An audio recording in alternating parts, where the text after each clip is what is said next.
Welcome to the InnovaBuzz podcast, where our job is to help you build visibility, professional credibility, and connection with your ideal client by putting the human at the center of innovative marketing, so you can build and strengthen an engaging, enduring relationship with your ideal clients. I'm Jürgen Strauss from InnovaBuzz, and I'm honored that you're here with me. If you haven't joined our wonderful marketing transformation community yet, go to innovabiz.co and collect your free gift as well. Do subscribe to the show and also leave a review because it helps others find us. Let's get into today's masterclass on this InnovaBuzz podcast.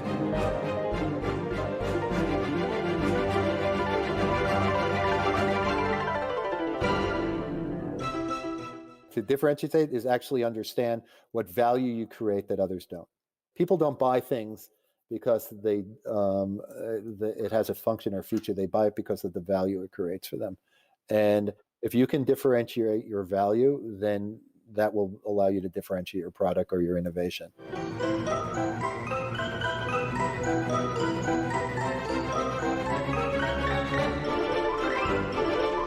Welcome back. I hope your week's been awesome so far. If you haven't yet listened to my recent conversations with co-author of the book New to Big, David Kidder, and with customer and employee experience advocate Jason Bradshaw, then do check them out, but only after you've listened to today's episode. I'm really excited to have on the InnovaBuzz podcast as my guest today, Steve Weinstein.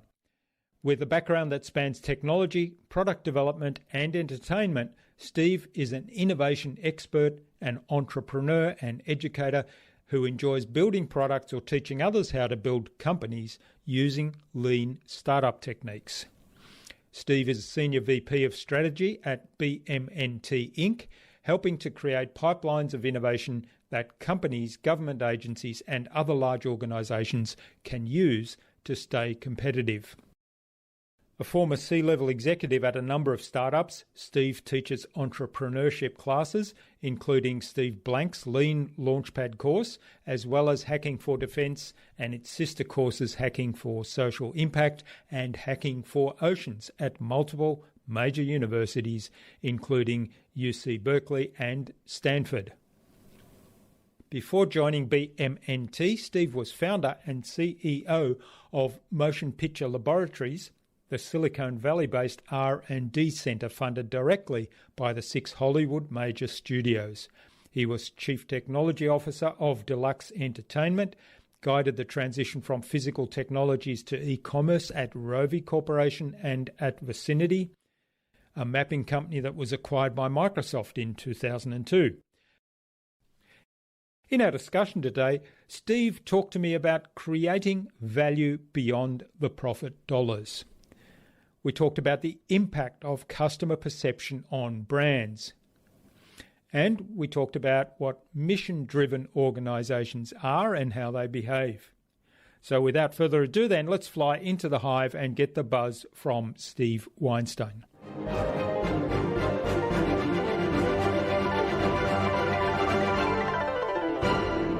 Hi, I'm your host Jürgen Strauss from InnovaBuzz, and I'm really excited to welcome to the InnovaBuzz podcast today from Palo Alto in California, and that's in the USA, of course, Steve Weinstein, who's an innovation expert, an entrepreneur and educator, and he enjoys building products or teaching others to build products and companies that use the lean startup techniques.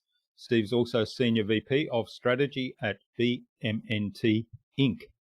Welcome to the InnovaBuzz podcast, Steve. It's a great privilege to have you as my guest. Thank you, Jürgen. Pleasure to be on here. Now, Pete Newell, who I think is also with BMNT, right? He was That's our correct. guest on episode 346 of the InnovaBuzz podcast. He introduced us to you and suggested that we have a conversation. Great. I'm glad he did. Yeah. Now, as I said, you enjoy building products or teaching others how to build companies using the lean startup. Now, what is it that drives that passion? Well, what drives it is I love to see product in people's hands. I've been lucky in my life to have product go from everywhere from um, a unique bespoke system in one person's hands to making software in my younger days that was in millions and millions of products, like every, video games to mouse drivers for a computer mouse, all the way, so there's something neat to go into a store, see something you made on the shelf, or hear people talking about a product you made. That's the excitement of it, seeing the impact. Yeah, it's certainly something that I'm sure you've developed over the years in terms of the experience you've had, and I know you also worked in the movie industry, entertainment industry early on in your career. So what were some of the lessons out of that in terms of entrepreneurship and creating products? Well, I think so. In my career, I always liked where media hit technology. I mean, for some reason, I always gravitated where technology hit.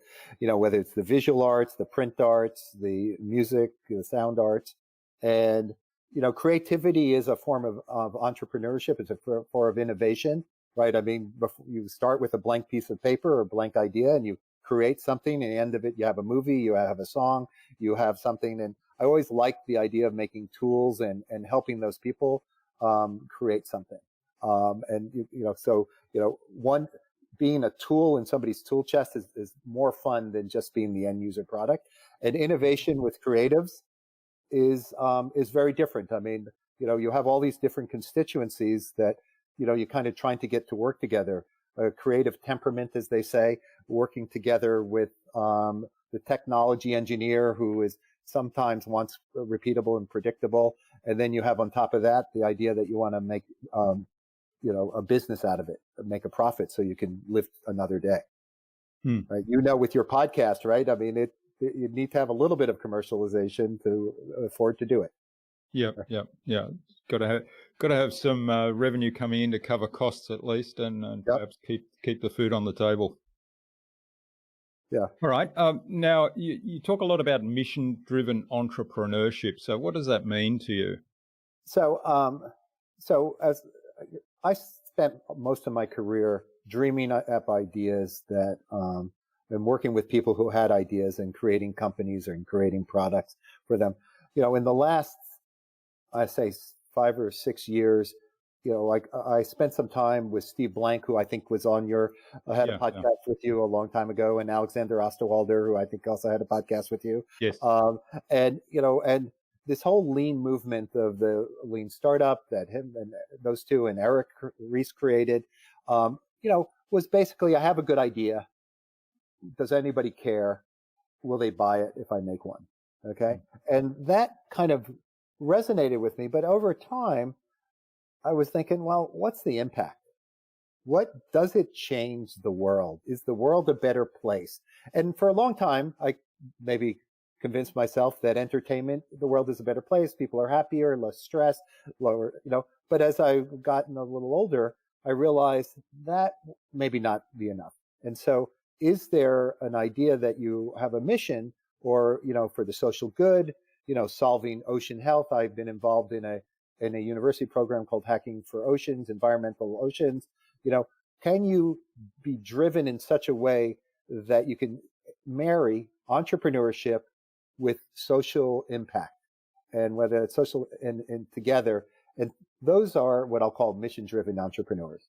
People who have a mission, usually for the social good, and yet they have the creative streak to want to do it in, by bringing in new technology to market, or even just changing public behavior or personal behavior, right? I mean, if you think about all the challenges the world is facing, whether it's COVID or currently, or it's ocean health and pollution, that everybody's facing, global warming, all of those things are going to take kind of what I'll call Horizon 3 moonshot kind of approaches and solutions.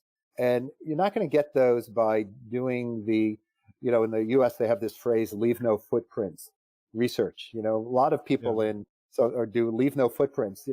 We're past the time of leave no footprints. And we're going to have to and so how can you take mission that's, I think probably Pete spoke about mission driven in terms of defense and national security. how can you bring that to a bigger audience in the social good, the environment, in diplomacy, and a lot of other areas, sustainment.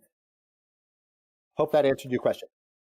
Yeah, well, it does. It's a fascinating topic. And one of the things I'm curious about, I mean, a lot of people talk about the environment and global warming. And I mean, I know there's been a movement here for a long time called Cleaning Up Australia. And basically there's a day, which is a bit a small drop in the ocean, really, but there's a day where people are asked to volunteer and go out and clean up rubbish that gets dumped around. Now, I go out bike riding a lot, and I'm always surprised that, there's piles of rubbish sometimes just dumped on the side of the road that people are too lazy to drive to a recycling station or a proper tip for that rubbish. And so how can we, as individuals and as entrepreneurs that are in business, we get our buzz from business and creating something and generating revenue from that business, how can we identify the areas that really can contribute to the greater good, but that we're also really passionate about, so that there's a drive there for us to do something rather than just face value. I care about this because it's the right, because it looks good. Well, I think, there are a lot of multi-dimensions to your question, but I think the one is, entrepreneurs are mostly driven by passion. It's a calling. I tend to think that. So therefore, if you are driven by creation or driven by change or adoption, if you're driven by financial reward, solving the world's ecological problems or social good problems is probably, you're not going to get your MBA at a university for that. So you have to have a mindset that you're willing to spend time. I mean, almost everybody in civil service, anybody who goes into politics, anybody who goes into a lot of other professions. Apologize for the train. I live on a train track. All of those people are driven to solve more than just economic enrichment. So if you get, lack of a better word, psychic income from changing the world or changing impact, that's the first step. You have to want to do it, right? I mean, else you're just going to be a donation, right? So you have to want to do it. The question is, can you find others who want to do it with you? And are you willing to spend years of your life trying to pursue it? There's no magic formula, the same way that some people are best to start companies, some best are to join a company, and some best are to, be independent of a company. So I don't think there's like a magical answer there. But I do think if you're interested, even though the challenges are huge, like rubbish aside the side of the road, there are companies that you could create that are better than an app that is a social media app that could have the same enjoyment for you. It has the same technological problems, has the same go-to-market, adoption, all those things that build businesses. The profit margins might not be the same and the funding mechanisms might be different, but nevertheless, they will have the same enjoyment if you're an entrepreneur. They really were. And then it's, and then if you get social, do-gooder points in your mind, feeling good about yourself, right? You will definitely, there's something very nice to see, oh, I was responsible for even a small change, right? I mean, a small change. I mean, if you think about why you would go into this, right? What's the advantage of doing like social entrepreneurship in the entrepreneur sense?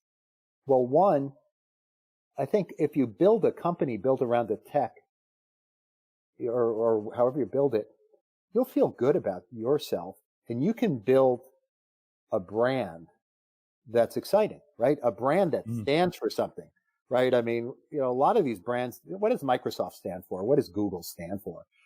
We were talking earlier about how Google, do no evil, right? I mean, really, probably not. But if you build a brand that, is changing the world in terms of, it's reducing methane emissions, it's a replacement for microplastics, it's, has an impact on homelessness, on access to healthcare, that brand is much more valuable, and you'll feel much more better about your brand.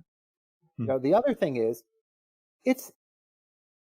you can attract a person who will have a lot more integrity. Your team will be much more driven in a way, willing to put in the extra hours, not willing to run off to the next shiny startup, because your team together, they're in it with you. There's a downside to that, which is, might not attract all of it. You also, you're really take on big goals, big solutions. We're going to take on the rubbish problem on the, across, and that might be, it's not just, whatever you called it, pickup day, a day of clean. It might be, well, what is the trash? Where did that trash come from?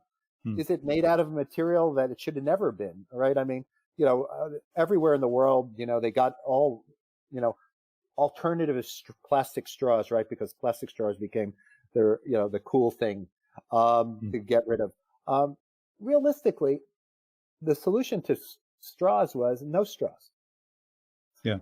Right. Do we really need it? Yeah. Right. I mean, yes, some people knew sippy cups for kids and, and boba drinks and stuff like that. But 99% of the people could have said, I don't need a straw, rather than replace the straw. So, can you bring a different mindset to it? And together, you can have an impact.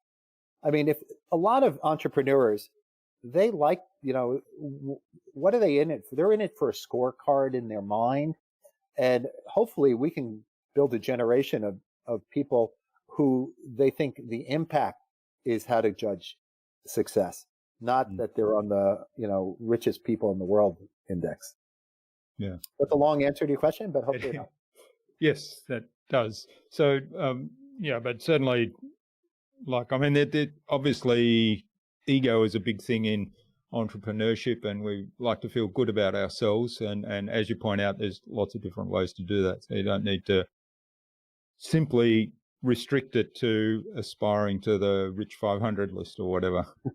Yeah, but you do want to be respected by your peers, right? I mean, the people who but entrepreneurship, at least for me, I came to Silicon Valley quite a while ago. The notion of riches was exceptionally foreign. Okay, I mean, it didn't even cross, I think, anybody I was hung out with in those days.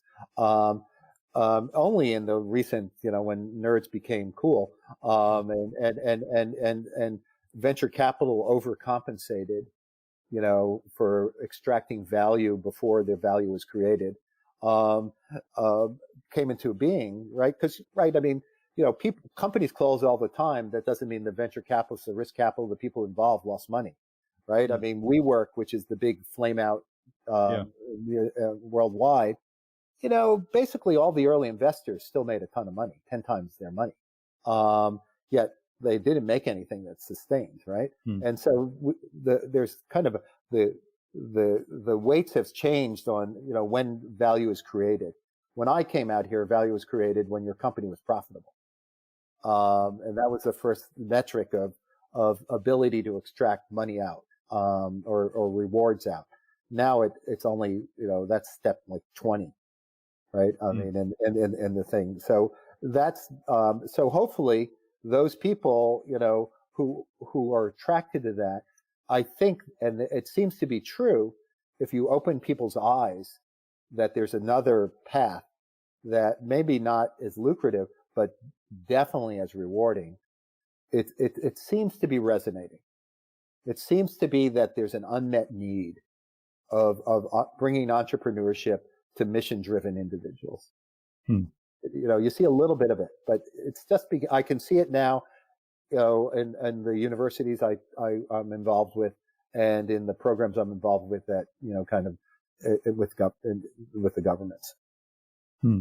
So what are some of the, well, I'll come back to the universities in a moment, but what are some of the challenges in building a company that kind of, in a way, it's two different purposes, right? There's serving the clients and helping them achieve their goals that your product or service can help them achieve.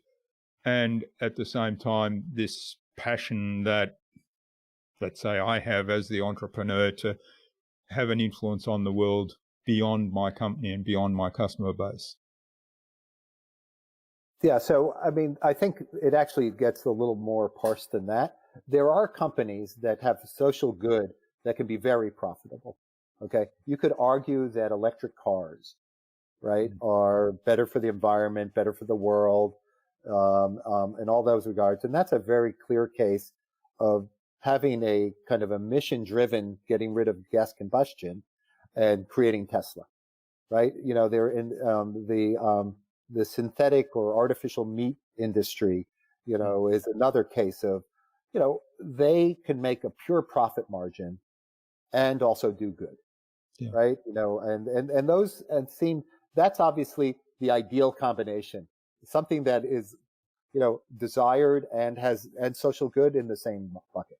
There is this next category of what you're thinking, you know, where the profit margin possibly suspect, okay? And in fact, without government support, you probably even can't make a viable business, right? And then how do you trade off whether the, you know, the two sides of the business, the social good side and the, you know, barely profitable side? And I think you have to get much more creative in how you fund them, you know, where you how you reach your public and engage a much bigger kind of universe of partners and participants than you normally would, right? You know, in a normal company, you bring your product, you go to market, you convince people to buy it, you get a distribution channel, and hopefully the economics work.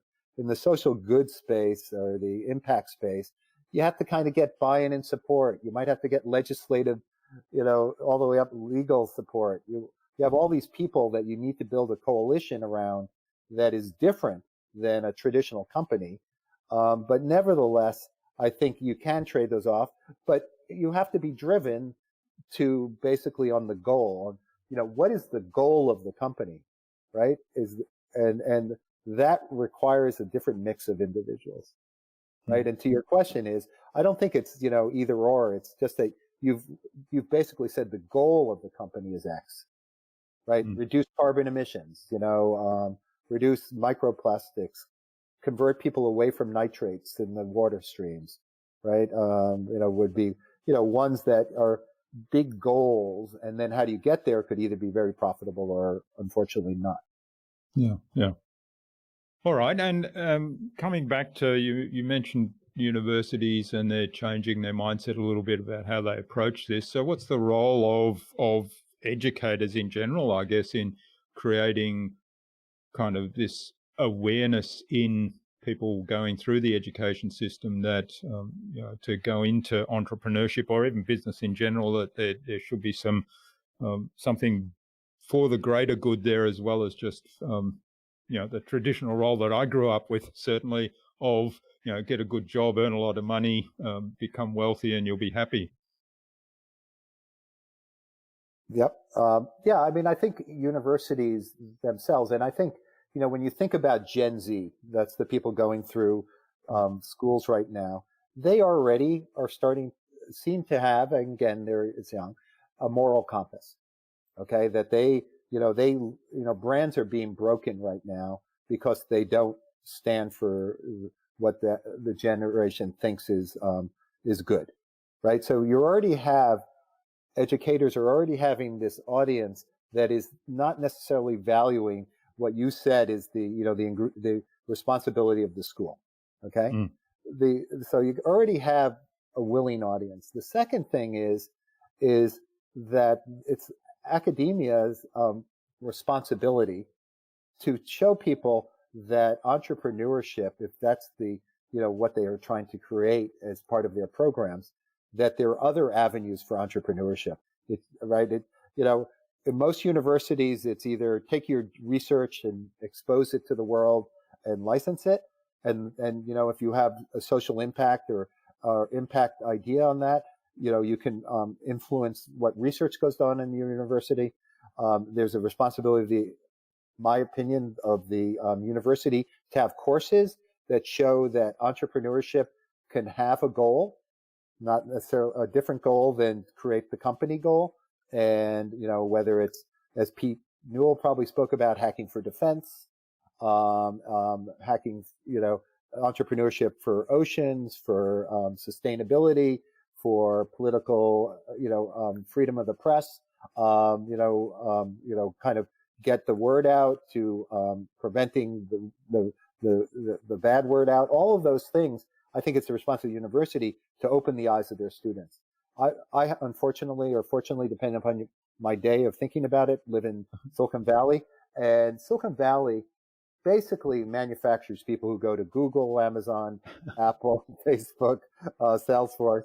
I mean, it's a semi-machine, and those companies are hoovering up all the talent, okay, or not, but a huge amount of the talent, an unfair amount of the talent. And I think it's universities' responsibilities to have classes that open the eyes of these millennials who are already disposed to thinking about the moral compass of the company they're joining, and how do they, and to have courses that bring together, and these sort of entrepreneurship for social impact, or mission-driven entrepreneurship, usually brings a much more diverse group of people to the table.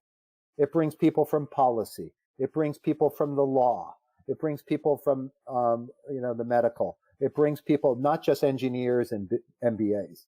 And so it also allows universities to kind of bring a bigger community together to hopefully solve some of the bigger issues. Each institution has to decide how they measure their success, and hopefully some of them will measure their success not just by what impact they have, right? I mean, this is a problem, and I'm going to divert off, and I apologize, to foundations in mission-driven foundations for years didn't worry about the impact. They did not measure impact. It's only with this cadre of recent last 10, 15 years of new foundations founded on entrepreneurial recent money have decided, what is the impact of my money coming in? How do I measure that impact?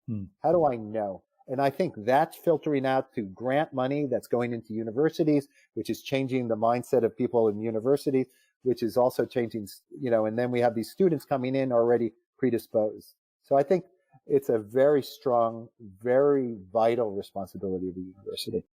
Else we're going to end up with more social media apps, unless. Well, you touched on something there, and we were having this conversation before we started recording, and that's the power of the big tech companies. And you mentioned that most of the Silicon Valley institutions, and I think it's probably true of some of the Ivy League universities across the USA, that the talent gets hoovered up, as you said, by the tech giants. And full disclosure, my son works for Google, so I've got a little bit of insight into how things operate there. And he didn't come through the university system in the USA. He went through university here in Melbourne, and then in Germany did a master's degree there, and ended up with Google through that channel. So, they're probably hoovering up more than just the US universities. So what do you see as the big tech companies' responsibility for kind of, and it's almost like they have to abdicate some of their power, but to give back to society and get the rebalance the whole environment, so that there's good going back into these mission-driven initiatives and these big issues that we face as a species? Well, I would hope they have a responsibility there, but that's their responsibilities to their shareholders. And for most of them, unless there's called a beneficial company in the United States. It's a designated it's like not a nonprofit, but not a full for-profit. There's a designation that I'm a beneficial company. But if you're a for-profit company, well, I hope you have a responsibility, and they all, at some level do, right? I mean, Google does do some, things to bring the internet to everyone, but they're based in corporate vision. So I don't know how you force them to do it unless you force them to do it. Right? I mean, because I would say that for every good that some of these companies do, we could probably show, that it's offset by the bad that they do. Right? I mean, and so is it guilt money, tobacco money, going into, kind of research. I wish it was true. I think, luckily, though, if you look at the founders of these companies, Salesforce, Benioff is spending, is actually an active, foundation investor in a lot of social impact. Obviously the Gates Foundation, the Page, Schmidt, all of those people, bringing Google up, they realized at the end that, the money they made, maybe should be used to give back, right? The companies themselves, it's tough. If I'm a shareholder, I'm tough to do it. I mean, the thing that you need to think about is it the government's responsibility to prevent these, to kind of siphon off some of the money somehow, right? I mean, should a founder of a company make $1 billion in 5 years? Right. I mean, it seems like, when effort in. When they sell kind of overnight. Yeah. Right. I mean, effort in versus effort out. It seems misplaced, right? You think entrepreneurship would change? I was speaking to Steve Blank about this, or he was speaking to me about it. Do you think entrepreneurship would change if we put caps on things? Like you could only make this much money, you could only make this. And I think, and then what do you do with that excess? And if you could force it into, kind of being used for social good, because, at some level, until it really hits home for them, right, it impacts their bottom line. I think it's going to take that for these companies to take some of this seriously, right? I mean, like if all of a sudden they realize they're losing market share, right, to something else. There are companies, but they all are kind of more drop in the ocean, pun intended, kind of impacts, right? Can Google, if Google put their mindset to it, do more for certain topics? I think a lot of them, the one good thing is, and this is maybe Silicon Valley, is the whole open source movement, right? Giving the software out to the world, and hopefully somebody else will take those tools and do something good. I think is, the level that I would hope they all would aspire to, rather than really taking on some problem in the world is encountering. Yeah.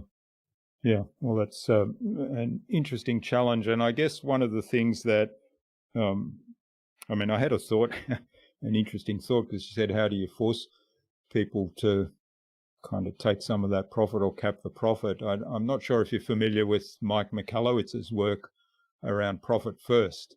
And he talks about, a business that, that the old style way is you run your business, you get income, you pay all your expenses, and whatever's left over, you either take out as profit, well, you pay your employees as well, which are expenses, and then you pay the entrepreneur pays themselves from what's left.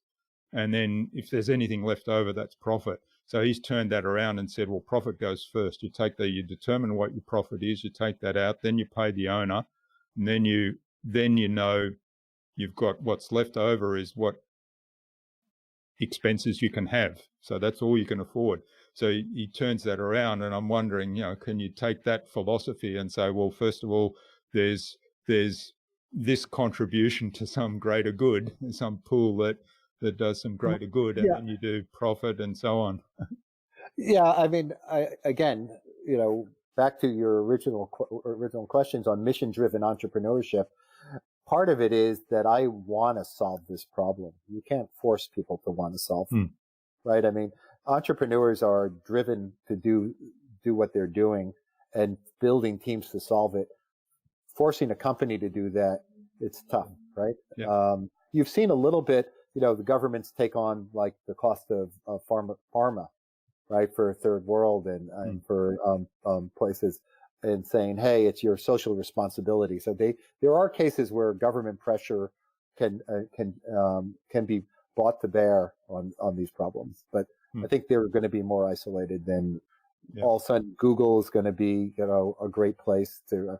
And I would say that Google, in some regards, is doing a lot of stuff because they have a lot of projects, autonomous cars, you could argue good or bad. You could, internet for everyone from, with some of their projects, and some of the other ones that are giving back, or at least are spinning out technologies that could give back.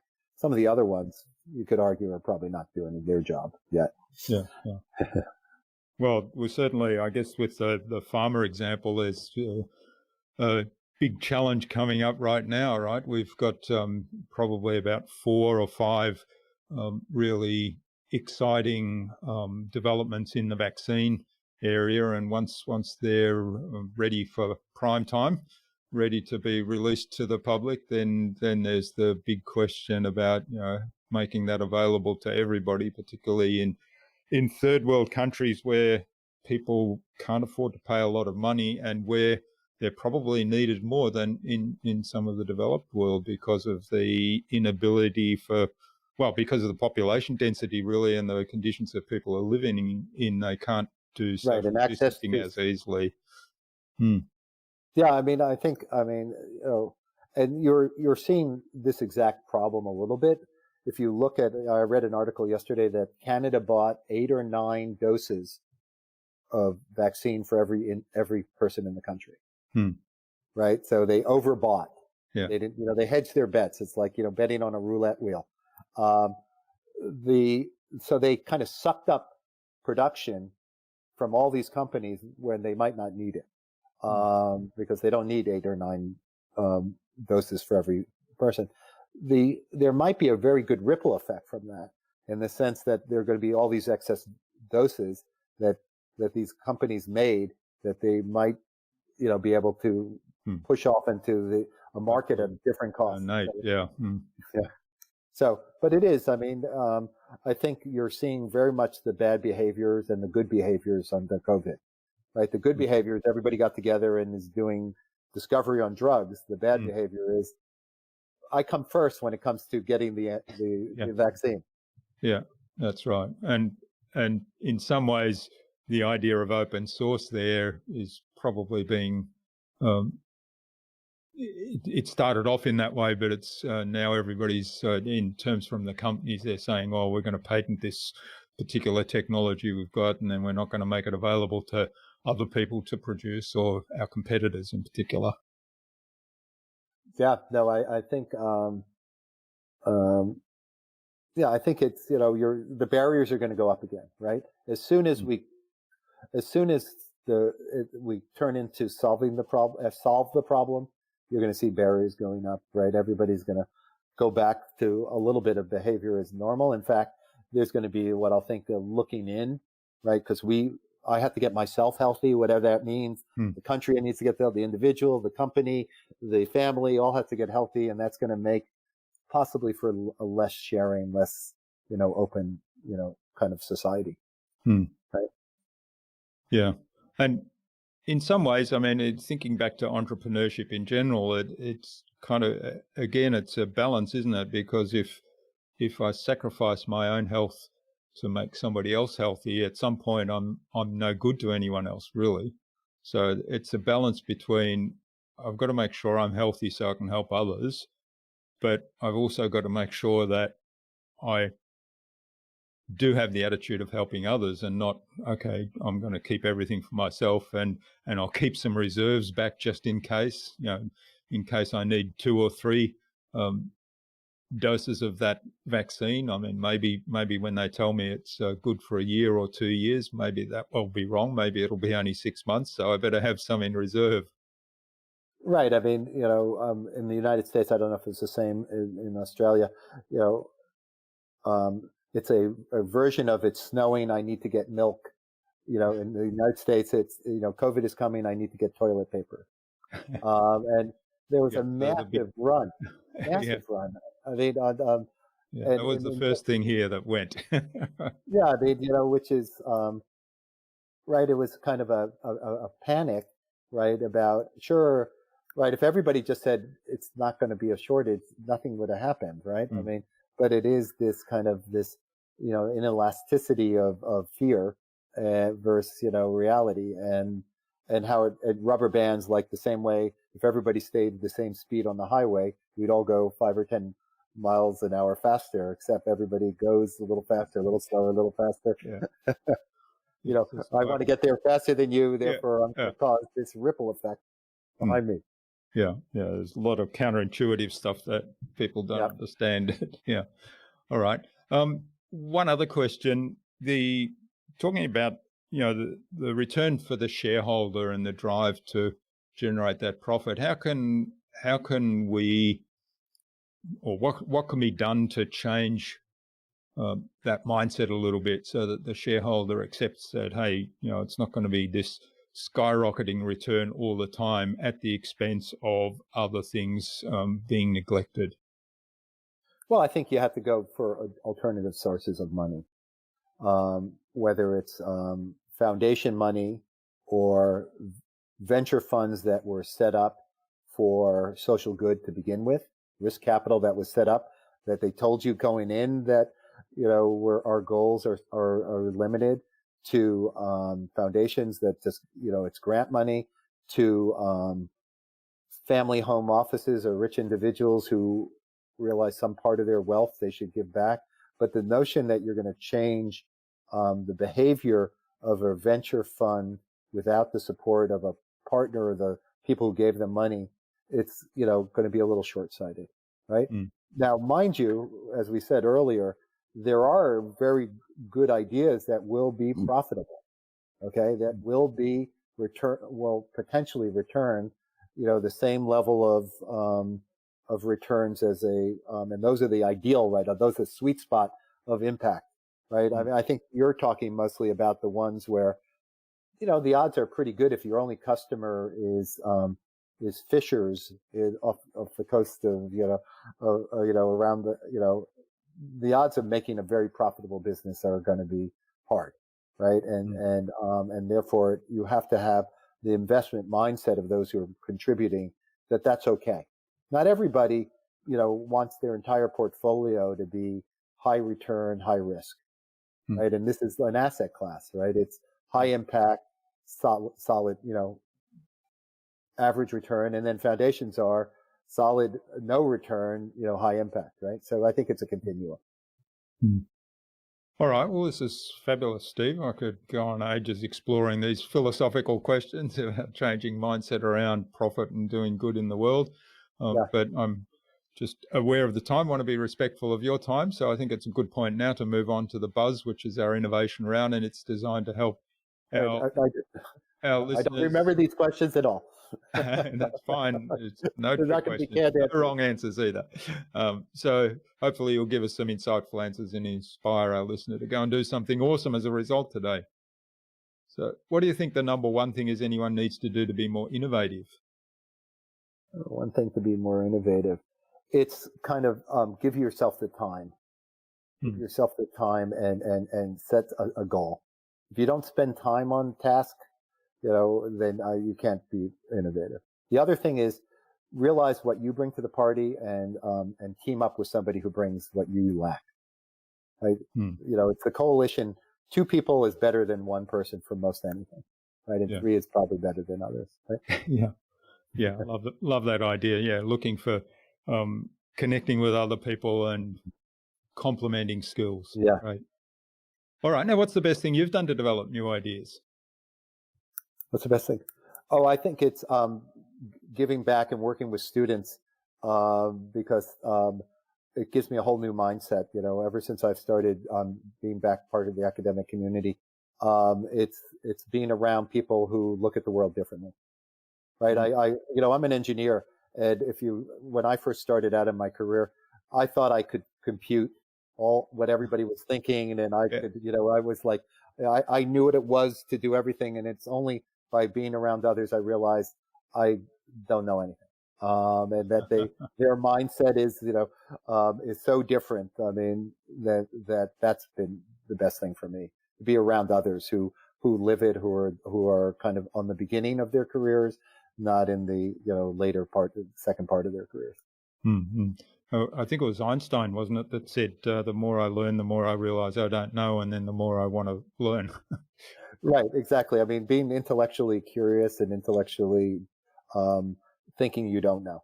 I Hmm. think that's the hardest. I mean, the thing that keeps it, entrepreneurs going, right, is that they Hmm. don't know, they think, right? They have this idea.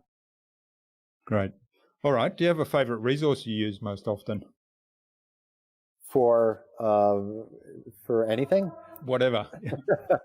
Well, I think it's my network of friends. Hmm. I think it's kind of trading ideas with others, whether Hmm. it's in COVID, it's through Zoom or through emails or even texts. I think that's I'm unfortunately kind of a voracious reader, so I'll read anything cereal boxes on out. But I think it's actually talking to others is really what spurs the my change in thinking. Hmm. Right, Yeah. my reading mostly confirms what I thought I already knew. Yeah. Because, you put a filter on the reading, right? right. Talk Right. to I'm other not people going that they'll ask you questions that might be challenging. right, and right. And we all kind of gravitate to what we kind of relaxes us, not necessarily it teaches us. Yeah. Okay. All right. Now, what's the best way to keep a project on track? Best way to keep project on track is realize that no startup, no project failed because they were too focused. Okay. So therefore it is what you say what roads you're not going down, not continually thinking of roads that you might go down. So saying singularly focused, I think that's the way to do it, is that you literally have to get myopic in. Once you've figured out you have a little bit of product market fit, or you think you're onto the right thing, or what it is go deep fast. You could, at the beginning, you can search wide, but do your search wide, my opinion, early, and then stay on, keep a project on track by not entertaining new ideas and not, I come from an engineering world where we would do software that would be in releases, and the software releases would version. And before you sell your first piece of software, you would set these artificial milestones, or you have a customer who'd say, "Oh, they really would use it if you made one," and you'd realize those were wrong. It's keep to your goal and really only change direction when you really get real evidence, not real opinion. Yeah, I love it. The power of focus is amazing, isn't it? Yeah, I mean, it's so true. I mean, I was talking to this company the other day, one that I advised in the United States. They have something called the Small Business Innovation, SBIR, which is give small businesses money from the government, and they couldn't make up their mind. They have this wonderful technology, could be used for a million things, and every time they talk to somebody, they come back and think, well, we could just do a little bit of a proof of concept to see. And you go, well, how are you going to ever get anything done if you never leave the lab? Right. And making product is leaving the lab, right? It's getting, people forget that a company is more than just the product. It's everything from brand to customer support to sales to channel to distribution to partners to to key technologies. All of those things have to come together. And if you don't have a clear plan for each one of them, you're going to get diverted. Yeah. So keep focused, and I like the going deep fast. Yeah. All right. And what's the number one thing anyone can do to differentiate themselves? The number one thing they can do is actually understand, right? To differentiate is actually understand what value you create that others don't. Yeah, I love that. Focused on value. Right. I mean, right. Because people don't buy things because it has a function or feature. They buy it because of the value it creates for them. And if you can differentiate your value, then that will allow you to differentiate your product or your innovation. And that's what you'll get funded on. Right. And then can you adapt to the change? Right. But first is differentiate on value. Great. Wonderful advice. All right. Well, thanks, Steve. This has been fabulous. Now, where can people find out more about you and maybe even... You can write me. I'm not as, I'm not as public because I worked for the movie industry for years, and you've never wanted to get your name in the paper beyond the names of the movie stars and the directors and the studio executives. So you can get me at sweinstein@stanford.edu. Is probably the best way to find me. All right, and we'll post that in the show notes as well. So do you have some parting advice for our listener today? Yeah, I mean, I think if you really have spent the last few years wishing that you were making a difference, right? That you're not as happy, and think about going, in your local community, thinking of just starting small. What thing can you make an impact on? What, and is there an innovative solution that you want to work on, and you can, just locally figure out if there's someone else who has it. The wonderful thing about mission-driven entrepreneurs and entrepreneurship is there are passionate people who are looking for creative people, who are looking for technologists.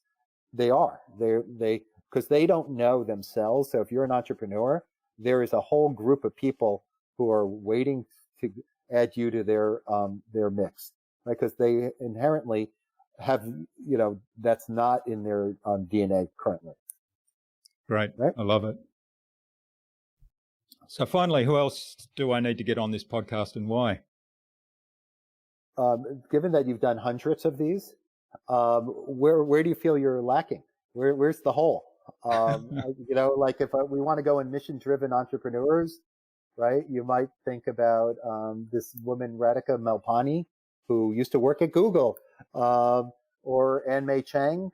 There's another. She's done stuff in social meets lean. She wrote a book. If you're thinking about the Hacking for environment, the Common Mission Project, which is the nonprofit above BMNT that's kind of taking hacking for defense and mission-driven entrepreneurship to Australia. There's a guy named Jamie Watson who just announced the creation of Common Mission Australia yesterday. Oh, right. All right. Well, those are a couple. I mean, yeah. All right. Happy to introduce you to any of those. Excellent. Well, we'll get introductions to them from you, and we'll reach out and see if we can bring them on the show too. Sure. No worries. So it's been a pleasure. Thanks so much, Steve. It's been a pleasure to speak with you, and I've really enjoyed this, and let's keep in touch. Yeah, anything I can do to help, or anybody of your listeners who is interested in any of these topics, happy to kind of, everything we do, and or at least I do, is all open sourced, and, everything's available. So I'm happy to send you anything or just help you in any way, no matter. One of the things I've realized in the last few years is, everybody has an impact they're trying to make, and it doesn't matter. I don't have to think of it in terms of, is it investable? I'm just happy to help in any way, regardless. Great. Well, thanks so much for all that and for what you do. And encourage people to get in touch. Pleasure. Thank you.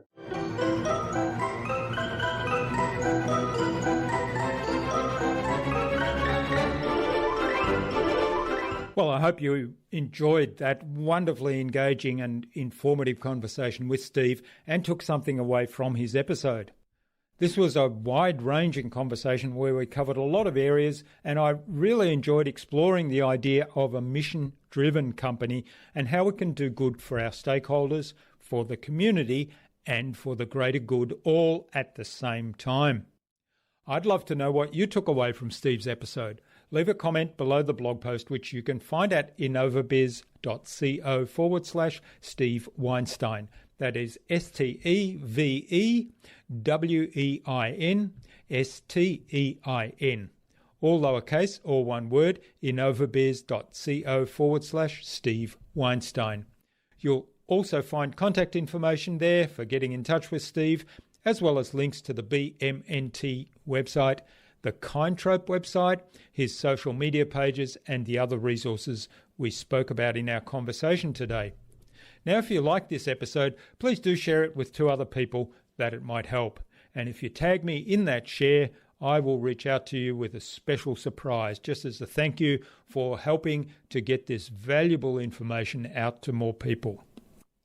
Steve suggested we have a conversation with innovator and visionary leader Radhika Malpani, with technology expert and author Anne-May Chang, and founding director of the Common Mission Project in Australia, Jamie Watson, on future InnovaBuzz podcast episodes. So Radhika, Anne-May and Jamie, keep an eye on your inboxes for an invitation from us to the InnovaBuzz podcast, courtesy of Steve Weinstein. Tune in again to the next episodes of the InnovaBuzz podcast. We've got even more fantastic guests coming up, including motivational speaker and entrepreneur Scott Mason and nurse-turned-writer and writing coach Janine Kelbach. Thanks for listening to this episode. Make sure you subscribe to the show to be reminded of new episodes. It's free to subscribe. Leave a review if you like. Even if you don't like me, I'm okay with that. I'm asking you to leave a review because it helps other people find this show.